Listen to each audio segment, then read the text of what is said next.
gustaría poner como un caso de estudio a la comunidad judía o a las diferentes comunidades judías en el mundo. ¿Por qué parece que son invencibles? ¿Por qué parece que si alguien toca a uno se mete con toda la comunidad? ¿Por qué en donde quiera que uno encuentra judíos están en buenas posiciones económicas? ¿Por qué están bien acomodados? ¿Por qué ya no se les puede discriminar sin recibir una retaliación a cambio? Porque están unidos, porque entre ellos pueden pelearse, pero dentro de la comunidad siempre un judío va a preferir ayudar a otro judío que a alguien externo. Y siempre van a buscar fortalecer a la propia comunidad porque saben que del fortalecimiento de la propia comunidad depende también su propia subsistencia, pero también su propia posición económica, política, social. Y algo en lo que los judíos invierten muchísimo es en educar a las nuevas generaciones. Las hacen sentirse orgullosas de sus raíces, de sus orígenes, las alfabetizan, las cuidan, las protegen hasta los 18 años de edad, los educan en sus propios colegios, no los sueltan como nosotros soltamos, y cuando digo nosotros los mestizos, no sé cómo sea con los indígenas de Ecuador, pero este modelo neoliberal estadounidense individualista, que nos vende la idea de que si yo gano algo, lo gané yo solo, y si pierdo fue por culpa de los demás. Por el contrario, las comunidades judías tienden a ser muy unidas y tienden a estudiar bastante y tienden a interesarse por los fenómenos que están por fuera de, pues del propio gremio. Entonces, algo que a nosotros nos afecta, por ejemplo, en México, es que somos muy interesados en las cosas internas y a veces medio despegados del exterior. Entonces, yo mi sugerencia, mi recomendación, estoy de acuerdo con todo lo que usted mencionó, es justamente esto, retornar al orgullo indígena, estudiar el origen, socializar con las nuevas generaciones el orgullo de ser indígena, la contribución que las comunidades indígenas hacen en las diferentes regiones del mundo en donde existen. Y algo muy importante que yo, por ejemplo, más allá de los indígenas, lo veo, por ejemplo, con los mexicanos en el exterior. También entiendo la cuestión de la discriminación y el papel que eso ha jugado, por ejemplo, en Estados Unidos, que luego es muy desesperante darse cuenta y muy triste que ya los mexicanos que se van a Estados Unidos, una buena parte,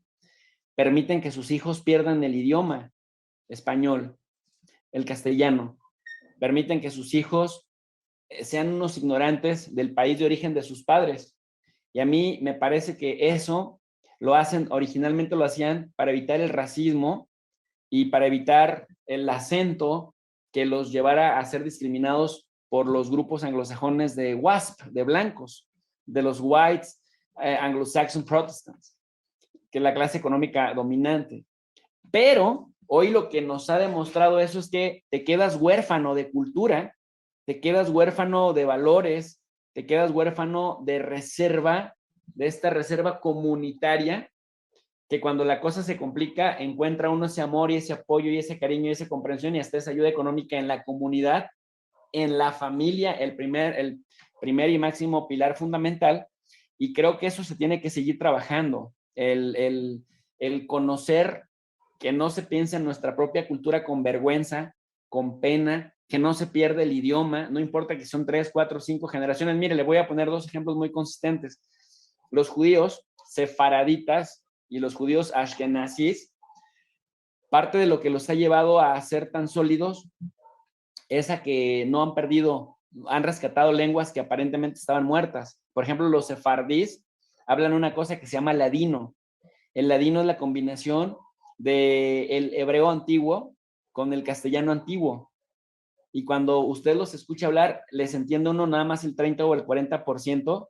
porque mucho de este idioma ladino es hebreo castellanizado y viceversa. Alguien que habla meramente hebreo, pues no les entiende más que un 50% porque pues el otro tanto es castellano antiguo. Y los ashkenazíes, los judíos alemanes, que así se hacen llamar, que así significa ashkenazí, hablan una cosa que se llama yiddish,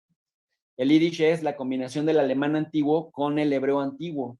Entonces, lejos de hacer que sus hijos pierdan el idioma, que pierdan sus lenguas, hacen que la preserven como incluso una estrategia de supervivencia. Y además, hacen que se sientan orgullosos de su origen. Y eso me parece que es muy importante para preservar la unidad de la comunidad, la supervivencia de la comunidad y pues también la consolidación de la comunidad en diversos giros comerciales, empresariales, en diversos oficios que le permita ser primero una nación próspera,